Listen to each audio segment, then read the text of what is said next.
이 세상에 계실 때 제자들은 예수님을 따라다니면서 너무나도 많은 것을 보았습니다.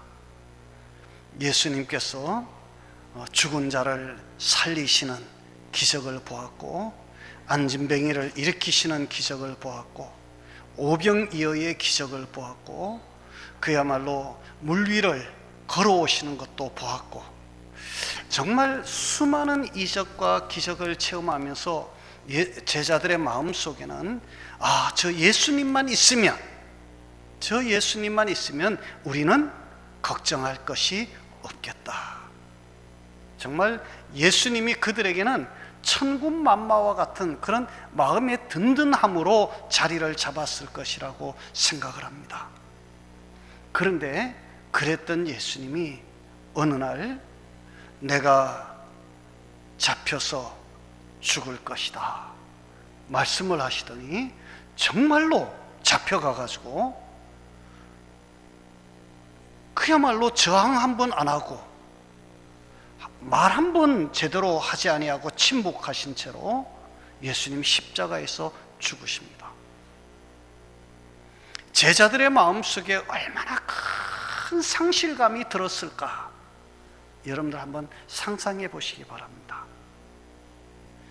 여러분들이 결혼을 해서 정말 기둥같이 믿었던 남편이 나를 혼자 두고 떠났을 때의 그 상실감, 혹은 자녀들이 정말 어머니의 아버지의 손을 잡고 자라다가 어느 날 아버지 어머니가 갑자기 세상을 떠나버리고 나면 그때 찾아오는 그 상실감과 허전함이라고 하는 것을 우리가 어떻게 표현할 수 있을까? 그거는 말로 표현이 안 되는 거거든요. 제자들이요, 너무 마음이 허전하고 외로웠을 거예요. 도대체 어떻게 할지를 몰랐을 거예요. 그러다가 보니까 이 제자들이 뿔뿔이 다 흩어집니다. 그런데 부활하신 주님이 그들을 찾아가서 만나 주십니다. 제자들은 부활하신 주님을 보면서 용기를 얻었습니다. 와, 우리 주님은 저렇게 죽었다가도 다시 사시는구나. 그러니까 그들에게는 얼마나 든든하고 얼마나 힘이 되었을까요? 그런데 그 주님이 부활하시고 한 달여 조금 더, 한 40일여 계시더니 주님이 감람산에 제자들과 함께 가셔서 그냥 하늘로 막 올라가시는 거예요. 올라가시면서 그야말로 이렇게 하늘로 올라가시면서 이렇게 주님이 저들에게 이야기합니다. 너희는 예루살렘을 떠나지 말고 내가 너희에게 분부한 것을 가르쳐 지키게 하라. 그리고는 하늘로 가버리셨어요. 처음에 예수님이 십자가에 죽으셨을 때는 제자들이 정말 허전한 마음을 어떻게 달랠 수가 없었지만, 예수님이 승천하고 난 다음에는 제자들이 달라졌어요. 제자들이 떠나지 않았습니다. 흩어지지 않았습니다. 그들은 모두가 예루살렘에 있는 마가의 다락방으로 모여들기 시작했습니다. 거기에는 또 다른 믿는 사람들도 이제 많이 있어서 약 120여 명이나 되는 성도들이 기도하기 시작했습니다. 여러분, 그들이 흩어지지 아니하고 예수님이 승천하고 눈에 보이지 않음에도 불구하고 이전처럼 그들이 요동하지 아니하고 소란하지 아니하고 그들이 그렇게 뭉쳐서 뜨겁게 기도할 수 있었던 이유가 무엇일까? 성경은 한마디로 딱 이야기합니다. 주님의 약속이 있었기 때문이다. 내가 가면 어떻게 하겠다? 보혜사 성령을 너희에게 보내주겠다. 그러니 너희들 예루살렘 떠나지 말고 기도해라. 그 약속 때문에 제자들은 흩어지지 않았어요. 성령님을 주신다고 하는 그 약속, 보혜사 성령님을 주신다고 하는 그 약속을 붙들고 제자들과 그 120여 명의 성도들이 뜨겁게 기도하는데, 오순절 날이 되었을 때 그들에게 불같은 성령이 임하기 시작합니다. 여러분, 바로 오늘이 그 오순절입니다. 6월절을 지나고 50일째 되는 날을 우리가 오순절이라고 이야기합니다. 이제 부활절 지나고 우리가 벌써 49일 7번 주일이 지나고 오늘 우리가 이렇게 오순절을 맞게 되어집니다. 오순절날 그들이 막 모여서 뜨겁게 그날 또 기도하는데 하늘에서 불같은 성령이 막 임하기 시작하는데 그들이 막 가슴이 뜨거워지고 어떻게 막 할 수가 없는 거예요. 그래서 거기서 막 기도하던 이 베드로가 막 벌떡 일어나더니 밖으로 막 쫓아나가는 거예요. 베드로가 어디로 갔을까요? 우리 성경에 보면 솔로몬 행각으로 달려갔어요. 솔로몬 행각이 어디입니까? 솔로몬 행각은 예루살렘 성전 동편에 있는 행각입니다. 자, 이때가 언제라고요? 오순절입니다. 여러분들 유대인들은 이 절기가 되어지면 그야말로 많은 사람들이 예루살렘으로 모여듭니다. 예루살렘에 참 이스라엘의 유대인들은 12살 이상이 되어지면 1년에 4번씩은 꼭 예루살렘 성전에 올라가서 자기 몸을 하나님 앞에 보이는 것이 이것이 마땅한 의무라고 생각을 했거든요. 그러니 특별히 절기 때에 막 예루살렘으로 오는 거예요. 그런데 여러분 한번 생각해 보세요. 그때 당시에 예루살렘의 인구는 약 4만 명에서 5만 명 정도였을 것이라고 추정을 합니다. 이것은 교회사가인 요세푸스의 그 역사에 기록이 되어져 있는 이야기입니다. 그런데 이 4, 5만 명밖에 안 되는 예루살렘 시민이라고 그래야 되나, 주민이 있는데 이 절기가 되어지면 예루살렘으로 올라오는 사람들의 숫자가 약 20만에서 25만, 많게는 40만 명까지도 되었다라고 기록을 하고 있어요. 여러분, 한 4, 5만 명 사는 도시에 한 25만 명이 오면 5배잖아요. 그러면 사람들이 얼마나 많을까요? 아마 미어 터진다라고 하는 말이 그때 나올 수 있는 말일 겁니다. 자, 그런데 이 사람들이 예루살렘으로 오면 다 어디를 가보려고 그럴까요? 예루살렘 성전에 올라가려고 합니다. 그러니까 말 그대로 이 절기 때가 되어지면 예루살렘 성전은 인산인해, 그야말로 사람들로 발 디딜 틈이 없었을 것이라고 생각합니다. 요즘 같으면 우리 흔히 하는 말로 압살을 당할 만큼 막 뭐 하다가 하나 넘어지면 진짜 큰일 나는 이런 일들도 많이 있었을 것이다. 기록이 없어서 그렇지. 그럴 정도로 사람들이 막 몰려드는데요, 이 베드로가요 오순절날 성령의 충만한 은혜를 막 입고 나니까 그냥 쫓아나간 거예요. 나가가지고 막 하나님의 말씀을 외치기 시작합니다. 너희가 죽인 예수가 바로 하나님이 보내신 메시아다. 이 예수를 믿어야 구원을 얻는다. 막 그러면서 전하니까 거기에 모였던 사람들이 가슴을 치면서 우리가 어떻게 하면 좋겠느냐고 이야기를 하고 회개하여 세례를 받으라고. 그러면 하나님께서 너희에게 성령을 선물로 주실 것이라. 그래서 그날 회개하고 세례받고 그런 사람들이 장정만 남자만 3,000명이나 되었더라. 그리고 그 다음날 다음 날은 또 쫓아나가서 또 막 말씀을 전하니까 이번에는 한 5,000명이 막 돌아오는 역사가 일어납니다. 초대교회에 막 폭발적인 부흥의 역사가 일어나기 시작합니다. 이것이 바로 오순절 성령 강림 사건을 계기로 일어난 초대교회의 막 놀라운 역사, 변화였습니다. 여러분, 오늘이 바로 그 성령이 강림하셨던 바로 성령 강림절입니다. 오늘 저와 여러분들의 냉랭한 이 가슴 속에도 불같은 성령이 임하여서 여러분들의 가슴이 뜨거워지는 그런 역사가 꼭 있으시기 바랍니다. 그래서 여러분들도 정말 성령 충만하여 예수 그리스도가 나의 삶의 주인이 되어지고 죽음조차도 두렵지 아니하는 그런 믿음으로 이 세상을 살아 승리할 수 있는 은혜가 있으시기를 주님의 이름으로 축원합니다. 여러분, 우리 그날 임하셨던 성령님은 어떤 성령님이실까? 우리 성경에 나타나는 오늘 말씀을 통해서 몇 가지만 생각해 보려고 합니다. 첫 번째는 보혜사 성령님입니다. 내가 아버지께 구하겠으니 그가 또 다른 보혜사를 너희에게 주사 영원토록 너희와 함께 있게 하리라. 보혜사라고 하는 말을 씁니다. 보혜사 성령님. 성령이라고 하는 것은 하나님의 영이라고 하는 말이잖아요. 하나님의 영이신데 어떤 영이시냐? 보혜사 성령님이시다. 보혜사라고 하는 말이 무슨 말입니까? 이 보혜사라고 하는 말은 이게 한자로 표기해 놓은 거잖아요. 보자는 지킬 보자입니다. 해자는 은혜 해자이고요, 사자는 스승사자입니다. 우리의 은혜를 지켜주는 선생님, 곧 그 성령님이라는 뜻입니다.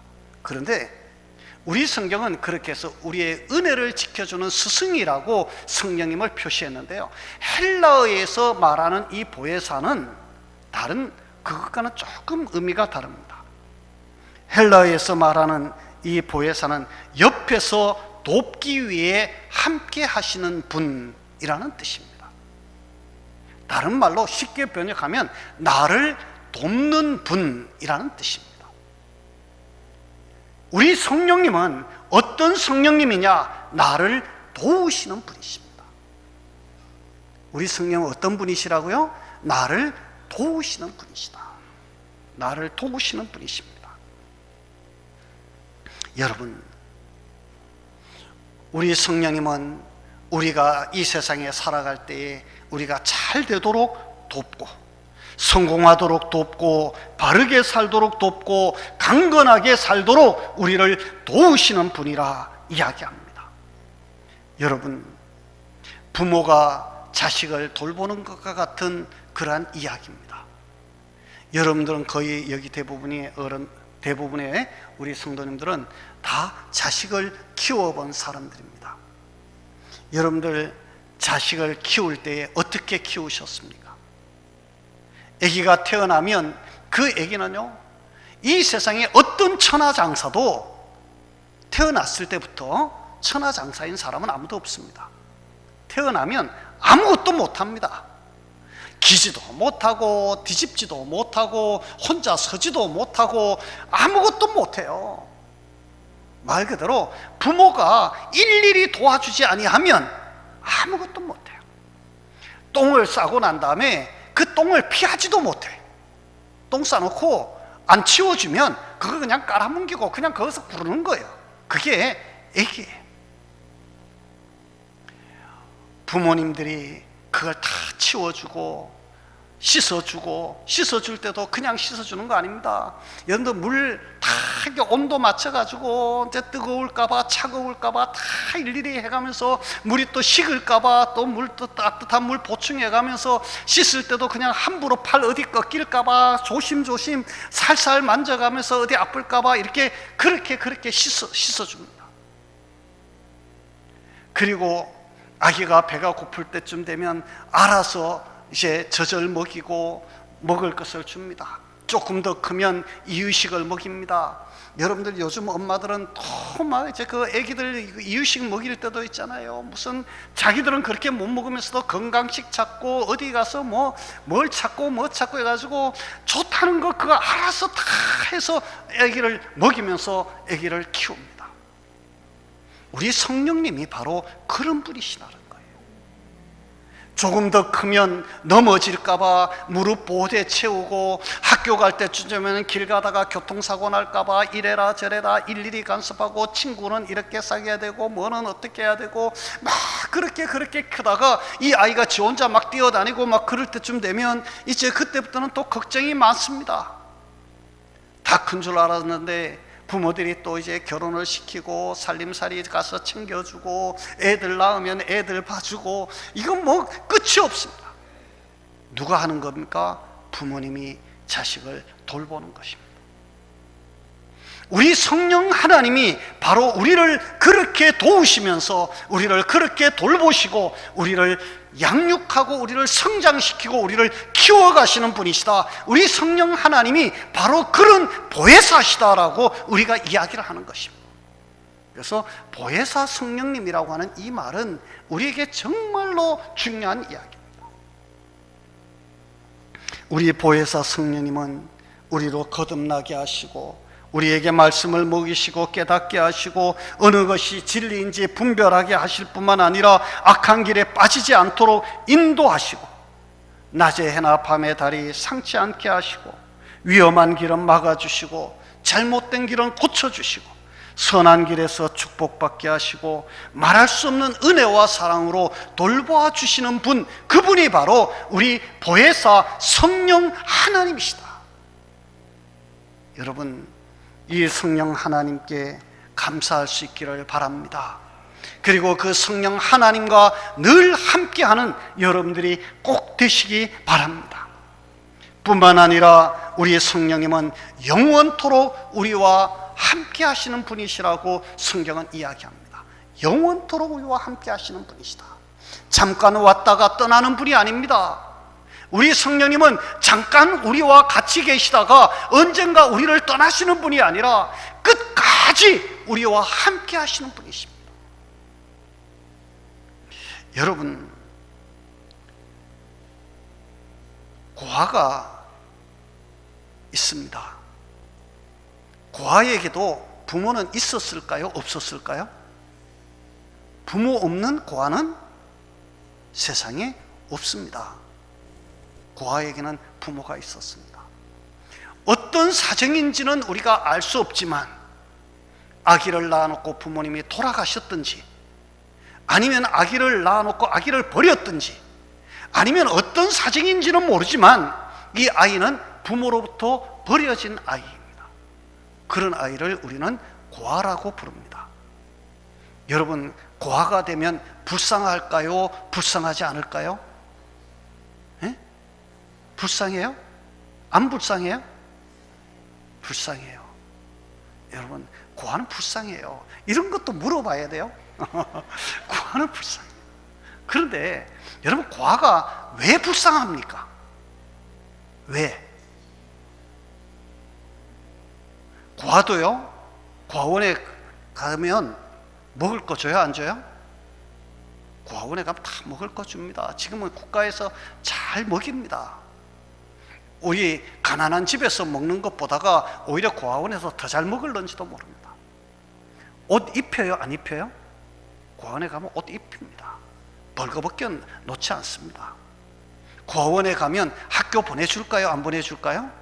학교도 다 보내줍니다. 여러분, 그런데 왜 불쌍해요? 먹여주고 재워주고 입혀주고 학교도 보내주고 다 하는데 왜 불쌍해요? 여러분, 고아가 불쌍한 이유는 정말로 아플 때 자기보다 더 아파해 줄 수 있는 사람이 옆에 없다는 겁니다. 학교에 가서 공부를 잘했다고 상을 받아와도 기뻐해 줄 수 있는, 정말 자기보다 더 기뻐해 줄 수 있는 부모가 옆에 없다는 것 때문입니다. 그것이 불쌍한 거예요. 우리 부모님들은 그렇잖아요. 아기가 뭘 잘하면 잘해서 감사하고 막 못하면 못해서 막 가슴이 타고 그러면서 옆에서 그렇게 돌보아 주는 거죠. 그것이 있다는 사실이 이게 얼마나 고맙고 얼마나 감사한 것인지 우리는 미처 깨닫지 못할 때가 참 많아요. 그런데 고아는 그게 없어요. 같이 정말 아파해주고 아무 대가도 바라지 아니하고 진심으로 위해 줄 수 있는 사람이 자기에게는 없다는 거예요.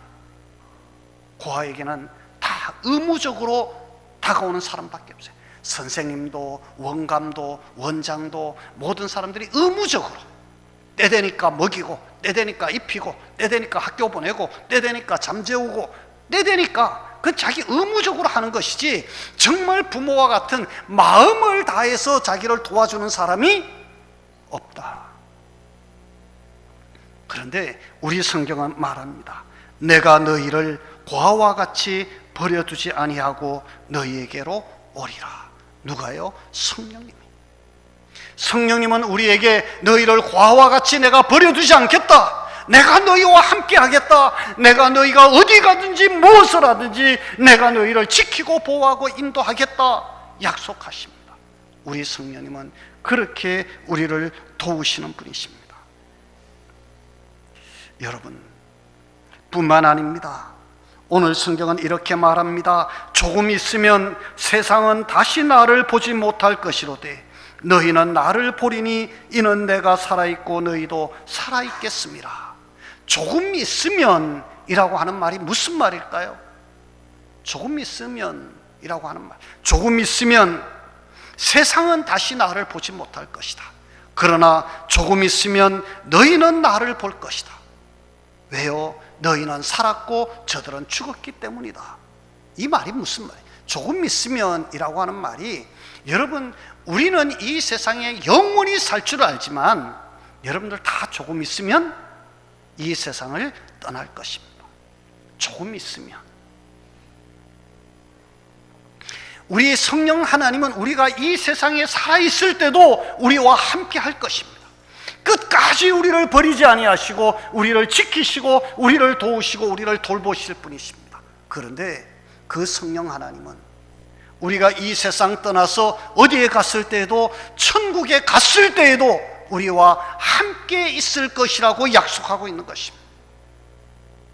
그러나 예수 그리스도를 알지 못하는 사람, 그 마음에 성령의 은혜가, 성령의 임하심이 없었던 사람들은 이 세상을 떠나면 그들은 주님을 만나지 못할 것이고, 성령 하나님이 계시지 아니하시면 그들은 천국에 이르지 못할 것이라고 성경은 이야기하고 있는 것입니다.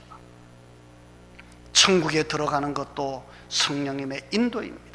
우리가 이 세상을 사는 것도 성령의 인도함이 있어야지만 우리가 천국에 들어갈 때에도 성령님 우리 손잡고 가셔야 하고, 우리가 천국에 들어가서도 성령님이 우리와 함께 하셔야 된다라고 하는 사실을 성경은 우리에게 이야기하고 있는 것입니다.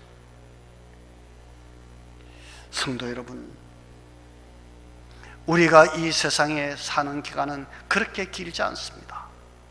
조금 있으면 우리는 이 세상을 떠날 것입니다. 이 세상을 떠날 때 저와 여러분들이 정말로 붙들고 정말 저와 여러분들과 같이 하고 저와 여러분들의 힘이 되어서 우리 하나님 앞에 우리로 서게 하실 그분이 누구시냐? 우리의 성경은 성령님이라고 이야기하고 있는 것입니다. 성령님께서 우리가 천국문에 이를 때에 우리의 손을 잡고 우리를 이끌어 들이실 것입니다. 그때 성령님이 계시지 아니하시면 우리는 어떻게 할까요? 저와 여러분, 우리가 이 세상 사는 동안 누구를 믿고 살겠습니까? 사람은 다 사람일 뿐입니다. 정말 우리가 믿고 의지하고 꼭 붙들고 함께 가야 할 그분은 바로 성령 하나님이십니다. 여러분들이 그래서 우리는 늘 기도할 때 성령의 충만을 사모해야 하고, 우리의 마음의 문을 열고 성령님 내 마음속에 오시옵소서, 성령님을 내 마음속에 주인으로 모시고 사는 은혜가 있어야 할 줄로 믿습니다. 그 은혜가 저와 여러분 모두에게 늘 있으시기를, 그래서 우리의 삶에 성령 충만한 은혜가 있으시기를 주의 이름으로 축원합니다. 우리 기도합니다. 하나님 아버지,